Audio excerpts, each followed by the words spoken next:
wabarakatuh. Alhamdulillahi rabbil alamin. Wal aqibatu lil muttaqin wa la udwana illa 'alal zalimin. Asyhadu an la ilaha illallah wahdahu la syarika lah wa asyhadu anna Muhammadan 'abduhu wa rasuluhu la nabiyya ba'dah. Allahumma salli ala habibikal karimil mustafa rasulillahi Muhammad sallallahu alaihi wasallam wa ala alihi wa ashabihi ajma'in. Rabbi israh li sadri wa yassir li amri wa hlul 'uqdatam min lisani yafqahu qawli. Amma ba'du. Bapak-bapak dan ibu-ibu jamaah Masjid Al-Ikhlas Mabes Polri yang dirahmati Allah Subhanahu wa taala. Patut kita bersyukur kepada Allah.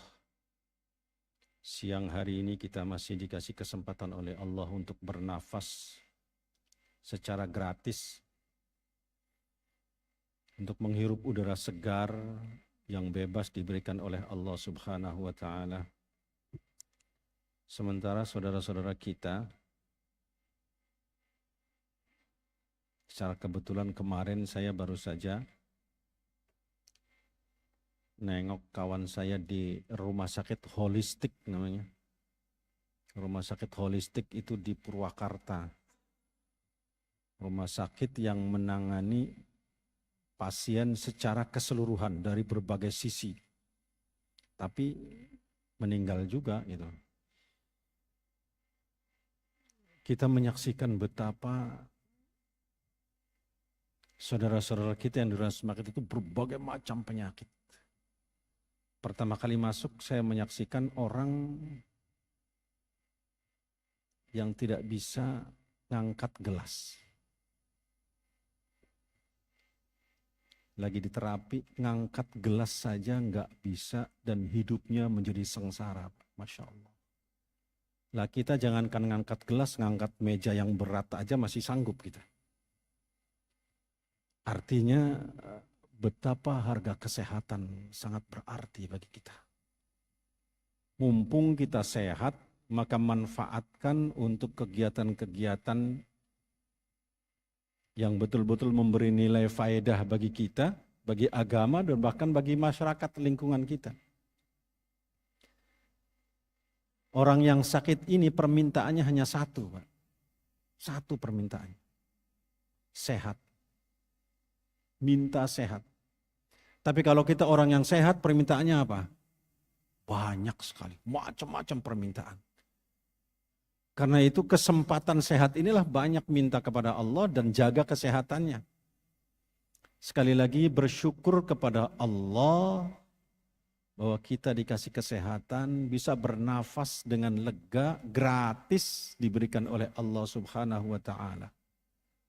Sementara saudara kita yang di rumah sakit, satu selang harganya jutaan. Belum lagi tabungnya. Apalagi musim kemarin waktu Covid, tabung itu rebutan dengan harga yang sangat mahal sekali. Kita sekali lagi sehat dan bersyukur kita diberi kesehatan oleh Allah Subhanahu wa taala. Siang ini kita akan membawakan tema dari kitab Nasaikhul Ibad. Di sana membicarakan tentang jangan bangga dengan perbuatan dosa. Mohon maaf, perjalanan dunia ini semakin tua dirasa semakin nikmat. Karena apa? Fasilitas dunia semakin lengkap. Fasilitas yang diberikan oleh Allah dengan perkembangan teknologi, kecerdasan manusia, kemudian faktor alam dan sebagainya, itu semakin lengkap. Ketika kita memanfaatkannya dengan benar, maka kehidupan dunia ini semakin nikmat. Ketika kehidupan dunia semakin nikmat, biasanya orang akan banyak dilalaikan oleh kehidupan yang nikmat itu. Dan kenikmatan itu ternyata kemudian beragam. dipertunjukkan dalam kehidupan kita, kenikmatan itu sangat beragam. Ada kenikmatan yang betul-betul nikmat dari Allah Subhanahu wa taala, ada kenikmatan yang kemudian menimbulkan masalah karena maksiat. Dan ketika orang lalai dalam kenikmatan, kemudian kenikmatannya adalah kenikmatan maksiat, maka ini pertanda bahaya bagi dia. Karena digambarkan di sini dalam Nasaihul Ibad, am ba'diz zuhad, dari sebagian ahli zuhud, wa humul ladzina ikhtaraqu wa humul ladzina ikhtaqarud dunya wa lam yubalu bima wa lam yubalu biha bal akhadhu minha qadra daruratihim. Orang ahli zuhud itu orang yang sudah tidak lagi memperdulikan dunia. Dulu pengertian ahli zuhud adalah orang yang tidak peduli sama dunia. Dan dia hanya mengambil manfaat sedikit saja untuk kepentingan dirinya sendiri. Konsep itu kemudian berubah, zuhud itu adalah bukan berarti orang yang tidak butuh sama dunia. Dunia dia kuasai secara keseluruhan. Sebab para ahli zuhud kayak Imam Al-Ghazali, kemudian ahli-ahli zuhud yang lain itu ternyata mereka bukan orang miskin, tapi orang kaya raya. Bahkan sering memenangkan tender dalam proyek-proyek besar. Tapi kekayaannya bukan menguasai dirinya, tapi kekayaannya dikuasai oleh dirinya. Sehingga untuk apapun dia berikan. Terutama untuk perjuangan agama Allah. Ini zuhud. Nah kata mereka, man adznaba dzamban, barang siapa yang berbuat dosa, aitahammalahu, yakni dia tahu bahwa perbuatannya itu adalah mengandung dosa. Dia tahu bahwa perbuatannya itu adalah merupakan maksiat, melawan dari hal-hal yang dilarang oleh Allah. Wa huwa yadhak. Kemudian orang itu dengan tertawa melaksanakannya, dengan bangga melakukan perbuatan dosa itu. Ai wal halu annahu yafrahu bitahammulihi. Dalam pengertian ini orang ini tahu persis kalau itu adalah perbuatan dosa yang dilarang oleh Allah, tapi ketika melaksanakannya dia penuh dengan bangga. Bahkan dia tertawa bahagia melaksanakan dosa, merasa hebat melaksanakan dosa itu. Fa innallaha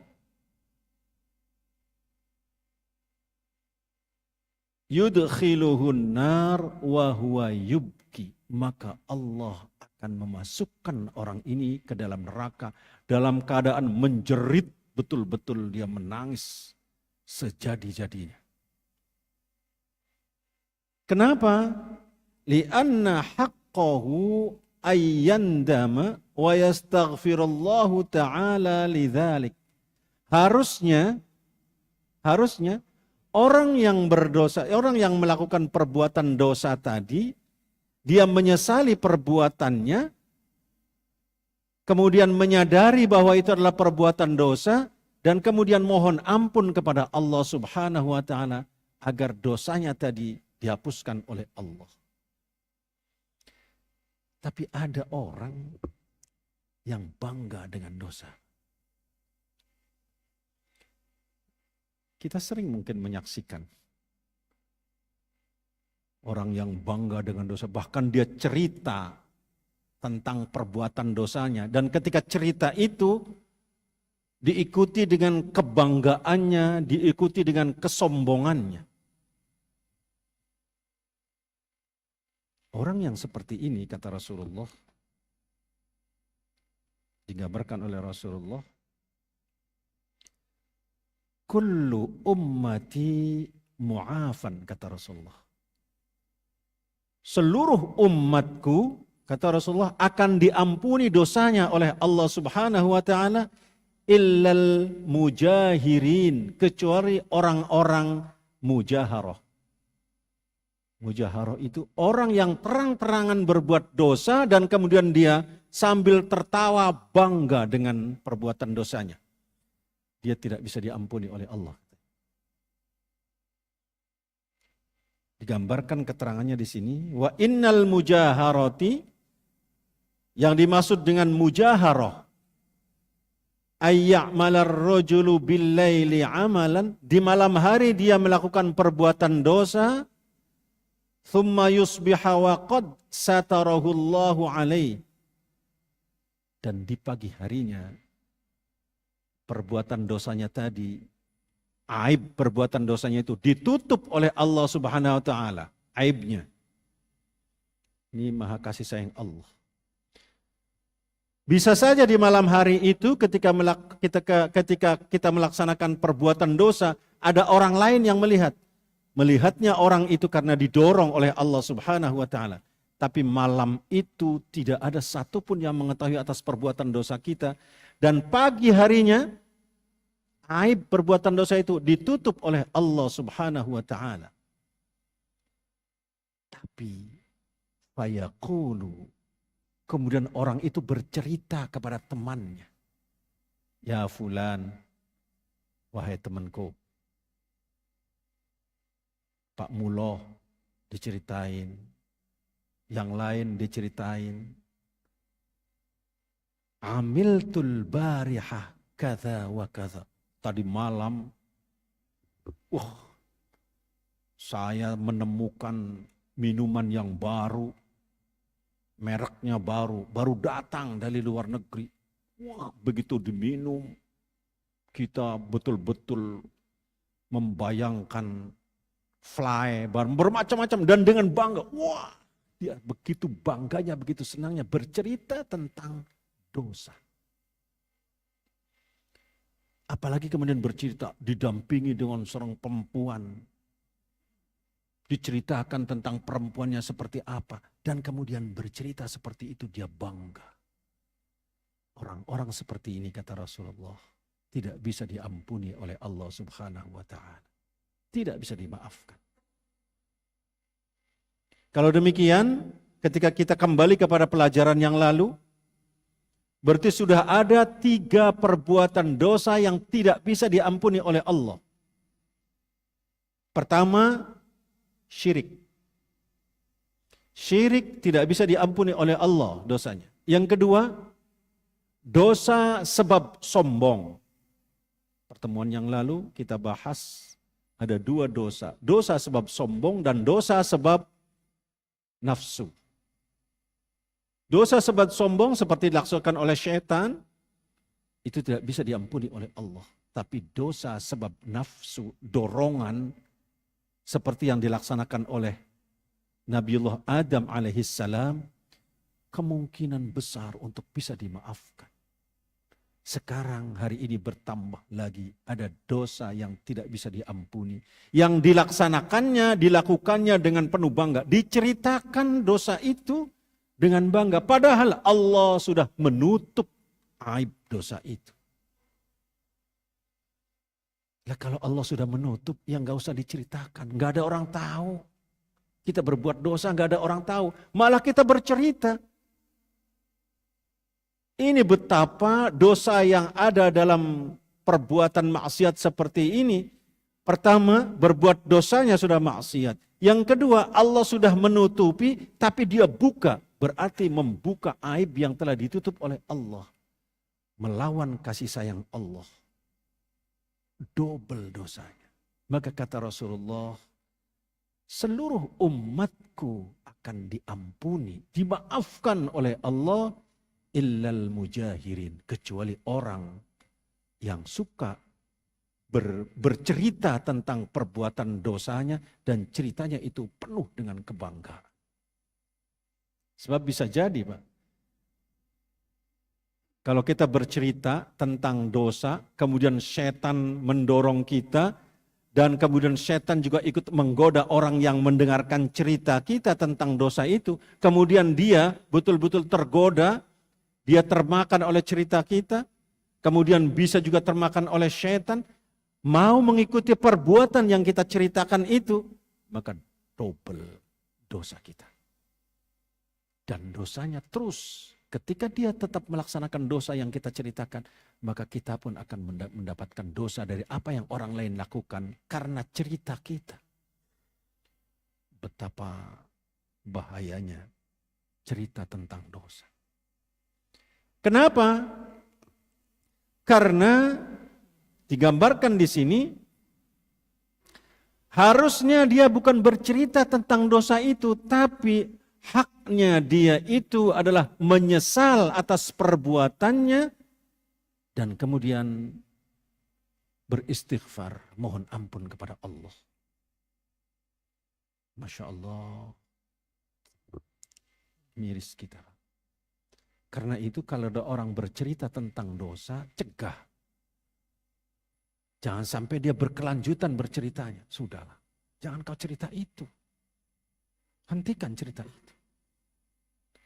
Atau bahkan ketika dia tetap bercerita tentang dosanya dan kemudian kita tidak mencegahnya, yang dikhawatirkan oleh kita bencana akan menimpa orang itu dan kemudian ikut menimpa kita. Digambarkan oleh Allah Subhanahu wa taala itu. Kata Allah, "Wattaqu fitnatan la tusibanna alladzina zalamu minhum khassah." Hendaklah kalian takut kepada Allah, takut kepada satu fitnah yang akan menimpa bukan saja orang yang berbuat zalim, bukan saja kepada orang yang berbuat dosa, tapi dia akan menimpa juga kepada sekitar orang yang tidak berbuat dosa itu. Orang yang berbuat dosa sendirian tapi dibiarkan oleh kita. Dan kemudian dengan bangga dia bercerita tentang dosanya. Allah kemudian menurunkan azab kepadanya.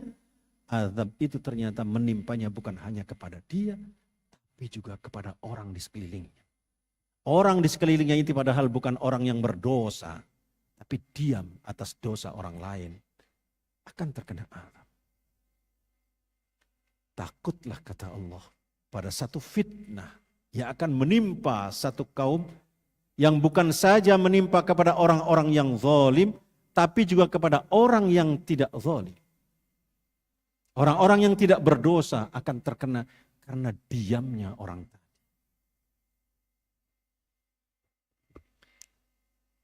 Kebanggaan terhadap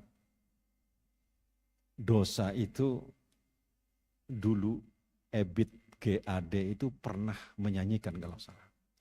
Tapi sayang, tidak difahami oleh kita. Judulnya itu kalau nggak salah, Berita Kepada Kawan. Dalam salah satu baitnya mengatakan, mungkin Tuhan mulai bosan melihat tingkah kita.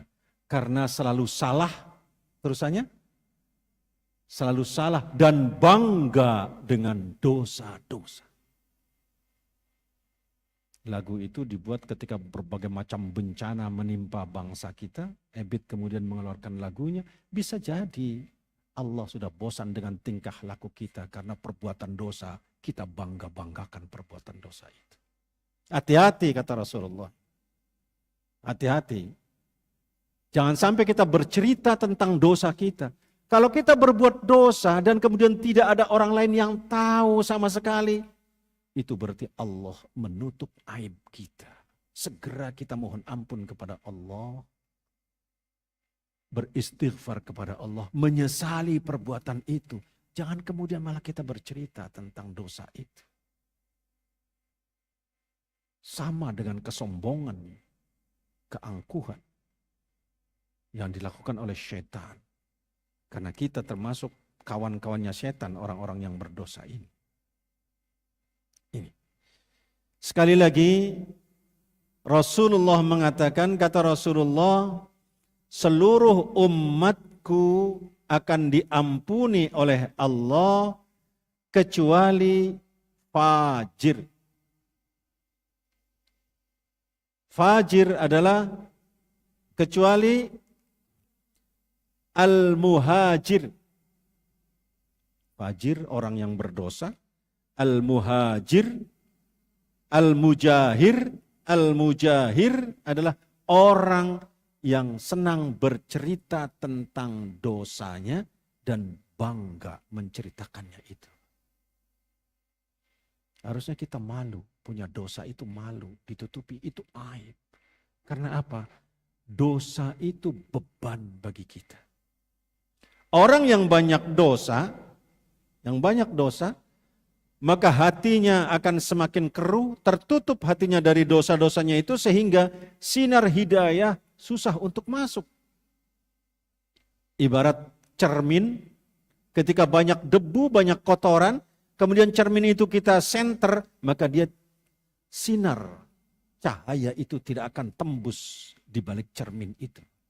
Karena begitu tebalnya debu-debu kotoran yang nempel di cermin itu. Sama dengan hati kita.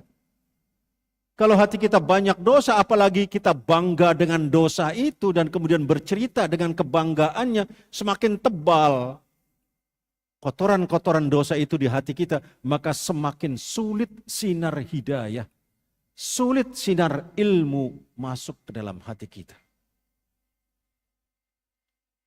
Maka beruntung kita yang ada di tempat ini, yang senantiasa mendekatkan diri kepada Allah. Setiap selesai sholat kita minta ampun kepada Allah, mohon diampuni segala dosanya.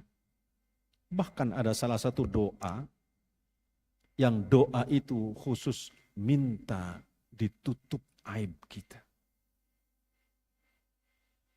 Minta diampuni dan minta ditutup aib kita. Celah-celah kita, kekurangan kita, dosa-dosa kita ditutup. Jangan sampai diketahui oleh orang lain. Cukup dengan Allah Subhanahu wa ta'ala dan kemudian kita mohon ampun kepada Allah. Kita mohon, bahkan ada doa yang kita mohon kepada Allah agar Allah menutup aib kita. Lah, kita mohon menutup aib kita, di sisi lain ada teman kita yang justru mengumbar cerita-cerita tentang dosa dirinya. Maka orang-orang seperti ini tidak diampuni, tidak diberikan maaf oleh Allah Subhanahu wa ta'ala. Malamnya berbuat dosa, paginya dosa itu ditutup oleh Allah, aib dosanya, aib perbuatan dosa tadi ditutup, tapi malah dia bercerita tentang dosa itu. Itu betapa besarnya dosa itu. Sudah berbuat dosa, bercerita lagi. Maka segeralah kita hamba-hamba Allah untuk kembali kepada Allah Subhanahu wa ta'ala dan kemudian mohon ampun kepada Allah atas segala perbuatan dosa ini. Karena Allah dengan tegas itu dalam surat Al-Ma'idah mengatakan, kata Allah, a'udzubillahi minasyaitonirrajim, faman taba mim ba'di zulmihi wa aslaha fa innallaha yatubu alaihi innallaha ghafurur rahim. Dan barang siapa yang bertaubat sesudah dia melaksanakan perbuatan zalim, sesudah dia melakukan perbuatan dosa, dan kemudian wa aslaha, memperbaiki dirinya. Setelah berbuat dosa, dia menyesal, kemudian bertaubat, dia memperbaiki dirinya. Tidak lagi mengulangi perbuatan dosanya, kemudian memperbaiki ibadah-ibadahnya, menyempurnakan amal-amalnya. Fa innallaha yatubu alaihi. Maka Allah sesungguhnya menerima tobatnya orang itu. Jangankan perbuatan dosa yang baru satu kali kita laksanakan. Dalam hadis Rasulullah itu digambarkan ada orang yang berbuat dosa, membunuh orang lain sampai 99 orang. Ketika 99 orang ini dia sudah membunuh, dia bertanya kepada rahib,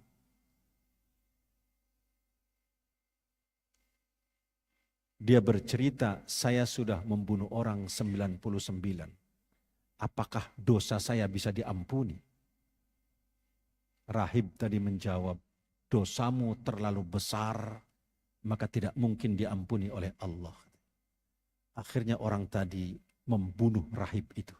Dan dia adalah korban yang ke-100. Tapi kemudian dia bertemu dengan ahli ibadah. Bertanya kepada ahli ibadah, wahai hamba Allah, apakah dosa saya diampuni karena saya telah membunuh 100 orang. Yang terakhir adalah seorang rahib yang saya bunuh.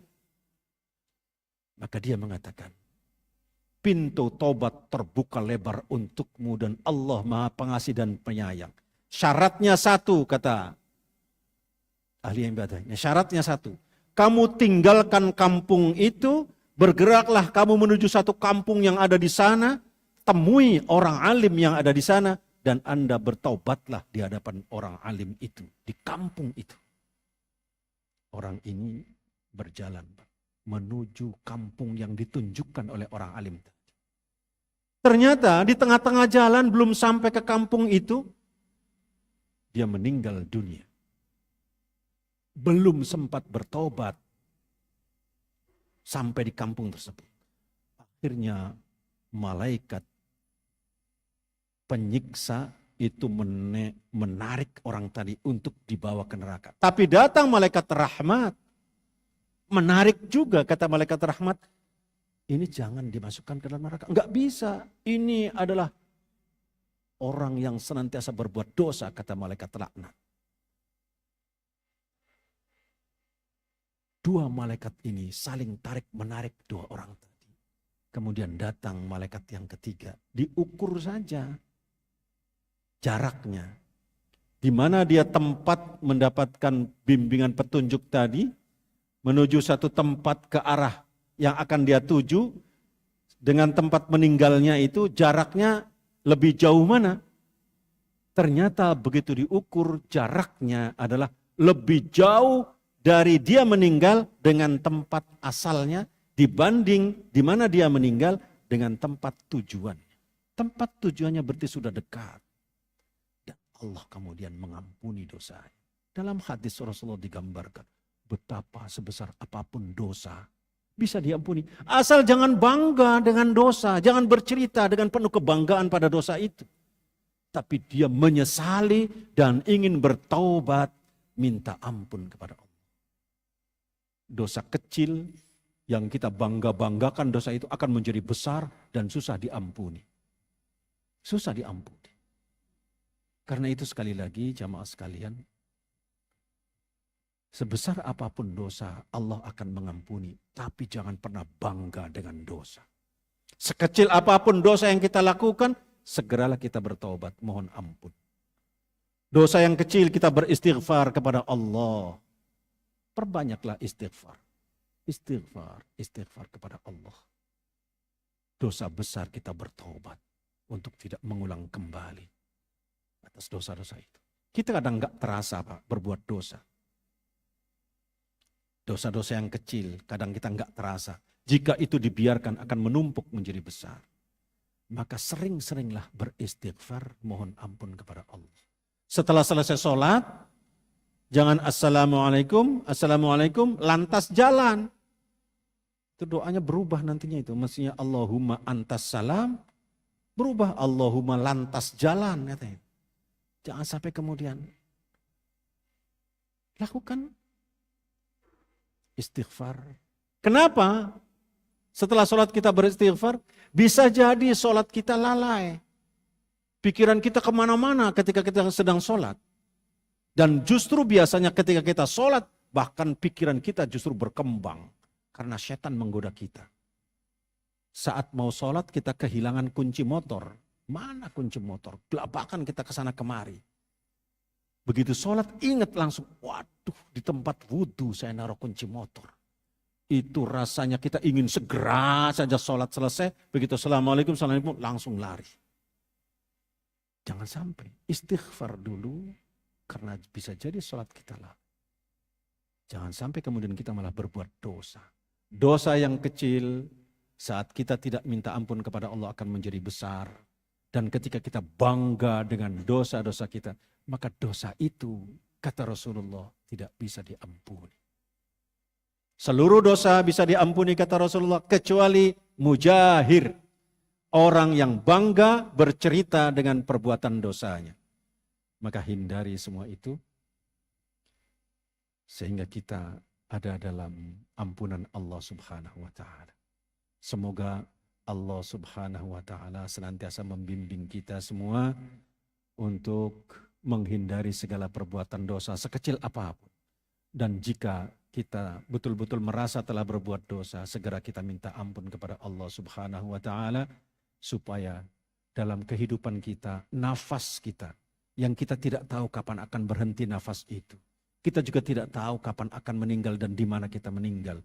Sehingga saat kita datang ajal itu, kita dalam keadaan bersih, yang sudah diampuni oleh Allah, dan dalam keadaan bertobat kepada Allah Subhanahu wa Ta'ala.